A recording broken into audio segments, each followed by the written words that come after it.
Wala po kami tinatago, hindi ako magtatago, hindi ako iiwas, hindi ako lilipad ng ibang bansa. I am here to thoroughly go through the investigation to fight for my innocence po. Gaano kalaki ang yaman para maging usapin ng buong bansa? Kailan nagiging kontrobersyal ang yaman ng isang tao? Sa kaso ni Arjo Atayde, ang mga tanong na ito ay hindi na maiiwasan. Si Juan Carlos Campo Atayde, kilala bilang Arjo Atayde, ay ipinanganak noong November 5, 1990 sa isang pamilya na matagal nang kilala sa showbiz at negosyo. Anak siya ng premyadong aktres na si Sylvia Sanchez at ng negosyanteng si Arturo Art Atayde, isang Filipino-Spanish businessman na may malalim na koneksyon sa negosyo at politika. Lumaki siya sa mundo ng pribilehiyo kung saan ang malalaking mansyon, mamahaling sasakyan, yate, art collection at iba pang ari-arian ay bahagi ng kanyang pang-araw-araw na buhay. Pero bago po ang lahat, baka pwedeng palike muna ang video na ito. Isang simpleng click lang, pero malaking tulong yan sa aming mga content creators para makagawa pa ng mga kwentong gaya nito. Maraming salamat po. Ang pamilya Atayde ay kilala sa luxury properties sa White Plains, Quezon City at sa beachfront houses sa Batangas, partikular sa Punta Fuego, na madalas puntahan sa mga bakasyon at espesyal na okasyon. Bukod dito, sila ay kolektor ng mamahaling art pieces, watches at iba pang simbolo ng marangyang pamumuhay na nagbigay kay Arjo ng unang exposure sa mundo ng yaman at kapangyarihan. Lumaki siya sa ganitong kapaligiran na naglatag ng pundasyon para sa kanyang sariling financial security at sa hinaharap sa kanyang sariling karera. Nag-aral si Arjo sa La Salle Green Hills para sa elementarya at bahagi ng sekundarya, at sa Ridley International School bago pumasok sa De La Salle University, Manila, kung saan kumuha siya ng kursong Psychology at Communication Arts. Ngunit habang lumalaki ang kanyang interes at opportunity sa showbiz, napilitan siyang iwan ang kolehiyo upang pagtuunan ang kanyang mabilis na pag-angat sa industriya ng telebisyon at pelikula. Sa murang edad, natutunan niyang pagsamahin ang talento at oportunidad upang maitatag ang pundasyon ng kanyang sariling kita. Bilang aktor, kilala si Arjo sa kanyang versatility, mula sa pagiging kontrabida-bida hanggang sa mga komplikadong tauhan na may malalim na emosyon. Sa FPJs ang probinsyano, nakilala siya bilang Joaquin Tuazon, ang pangunahing kontrabida ni Cardo Dalisay. Sa The General's Daughter, pinuri siya sa pagganap bilang si Elay Sarmiento, isang karakter na may autism.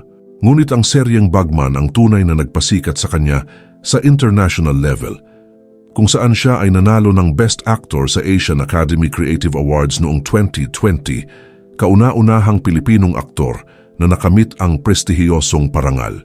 Ang pagkapanalo na ito ay nagbukas ng pintuan sa mas maraming international projects tulad ng Katlia Killer na ipinalabas sa Prime Video, kung saan ang kanyang talent fee ay mas mataas kaysa sa karaniwan dahil sa global distribution. Bilang aktor at producer, kumikita si Arjo mula sa kanyang talent fees sa mga teleserye, pelikula, international streaming projects, endorsements at appearances. Ang mga A-list aktor sa antas niya ay karaniwang kumikita ng 500,000 hanggang 3 milyon pesos kada proyekto, depende sa tagal at laki ng produksyon. Kung pagbubuuin ang kanyang mga proyekto sa loob ng mahigit isang dekada sa showbiz mula teleserye, pelikula, international projects at endorsements, ang kanyang kabuuang kinita ay nasa pagitan ng 200 milyon hanggang 350 milyon pesos. Ngunit sa kabila ng malalaking numero sa showbiz, isa pang tanong ang lumitaw. Tugma ba ito sa kanyang lifestyle at yaman? Bukod sa showbiz, isa rin siyang entrepreneur. Isa siya sa mga kasosyo sa Inasal Republic, isang chain restaurant na may maraming sangay sa Metro Manila at Rizal, na nagdadala rin ng malaki at patuloy na kita. May investment rin siya sa produksyon ng pelikula sa ilalim ng Nathan Studios, dating Filmmaking Productions Inc., kung saan siya mismo ay bahagi ng produksyon at pamamahala ng kita. Ang negosyo at mga proyektong ito ay nagbibigay ng dagdag na kita at nagpapatibay sa kanyang financial portfolio. Ang pamilya Atayde at si Arjo mismo ay kilala sa kanilang mararangyang lifestyle.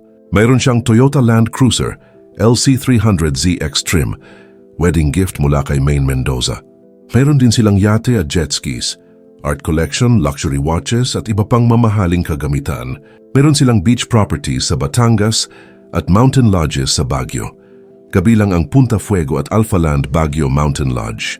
Kung pagbubuuin, ang estimated market value ng kanyang ari-arian negosyo at sasakyan ay maaring umabot mahigit ng 500 milyon na mas mataas sa kanyang kinita sa showbiz.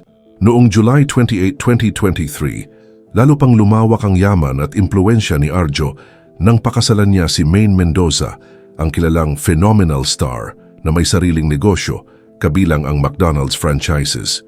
Ang kanilang pagsasama ay naging simbolo ng pinagsamang talento, pribilehiyo at kayamanan, isang pagsasanib ng dalawang malalaking pangalan sa showbiz at negosyo na lalo pang nagpaigting sa interes ng publiko sa kanilang lifestyle at ari-arian. Noong 2022, pumasok siya sa politika at mahalal bilang congressman ng unang distrito ng Quezon City. Wala po ako rito kung hindi dahil sa inyong tiwala, isang tiwalang hindi ko kailanman sisirain. Kailanman ipagwawalang bahala. Sa bawat oras na lumilipas, patuloy kong pagsisikapan at patutunayan na karapat-dapat ako sa pagkakataong binigay niyo po sa akin. Mula noon, bawat kilos, proyekto at desisyon niya ay sinusuri at binabantayan ng publiko at media. Ang madalas na international travel, mamahaling relo, sasakyan, negosyo at lifestyle ay naging paksa ng batikos at scrutinization. Noong 2024 hanggang 2025, lalo pang lumala ang kontrobersya. Nadawit ang pangalan ni Arjo sa mga aligasyon ng flood control projects, kung saan may mga kontraktor na nag-akusa ng umano'y kickbacks mula sa DPWH projects. Hayon sa testimonya ng mga kontraktor, si Arjo Atayde at ang kanyang ama na si Arturo Atayde ay humihingi umano ng 10% hanggang 25% kickback sa bawat proyekto. Tinatantiang abot sa 50 milyon pesos hanggang 120 milyon pesos ang halaga ng sinasabing kickbacks sa ilang flood control projects sa Quezon City. Mariing itinanggi ni Arjo ang mga paratang. Iginiit na wala siyang kinalaman sa bidding o procurement at ang lahat ng proyekto sa kanyang distrito ay legal at beripikado. Isa pang malaking tanong ang lumutang, ang Statement of Assets, Liabilities and Net Worth o SALN ni Arjo. Bilang kongresista, obligasyon niyang ideklara ang lahat ng kanyang ari-arian, negosyo at personal properties. Ngunit hanggang 2025, wala pang ganap na pampublikong ulat ng kanyang SALN. May mga netizen at kritiko na nagtatanong kung may mga ari-arian ba siyang hindi idineklara, kabilang ang luxury cars, yate, negosyo, at mga beach properties, mga bagay na pwedeng ituring na unexplained wealth. Sa ilalim ng batas, ang sinumang opisyal na mapapatunayang may sadyang hindi idineklara sa SALN ay maaaring maharap sa administrative cases, perjury at forfeiture ng ari-arian kung hindi maipaliwanag ang pinagmulan nito. Humarap si Arjo sa Independent Commission for Infrastructure sa executive session noong Nobyembre 25, 2025 at nagsumite ng mga dokumento upang patunayan ang kanyang pagka-inosente. Patuloy rin niyang ipinagtatanggol ang kanyang reputasyon sa tulong ng pamilya, asawa at ilang kasamahan sa industriya. Ngunit sa mata ng publiko, nananatili ang tanong, saan nagtatapos ang kinita sa showbiz at negosyo at saan nagsisimula ang impluensya at posibleng hindi idineklarang yaman mula sa politika? Ang pangalan ni Arjo Atayde ay naging simbolo ng masalimuot na tanong, gaano karami sa kanyang yaman ang produkto ng talento, negosyo at pamilya at gaano karami ang maituturing na kontrobersyal? Gaano kalaki ang yaman ni Arjo Atayde? Saan talaga ito nagmula? At hanggang kailan ito magiging paksa ng kontrobersya sa bansa? Sa kaso niya, ang mga tanong na ito ay patuloy pang hinahanap habang ang bawat kilos, proyekto, negosyo at desisyon ay nakikita at sinusuri ng lahat. Sa likod ng kamera at sa likod ng opisina, ang kwento ni Arjo Atayde ay nananatiling isang palaisipan, isang kwento ng talento, pamilya, yaman, negosyo, politika at kontrobersya na patuloy na nagbibigay ng tanong sa mata ng publiko. Sa bawat taon mula 2022 hanggang 2025, bawat proyekto sa politika at negosyo ni Arjo ay sinusuri at iniimbestigahan, bawat biyahe at luxury item ay binabantayan at bawat transaksyon ay pinupuna. Ang kanyang pangalan ay hindi lamang representasyon ng isang matagumpay na artista, kundi ng isang tao na nasa intersection ng showbiz, negosyo, politika at kontrobersya.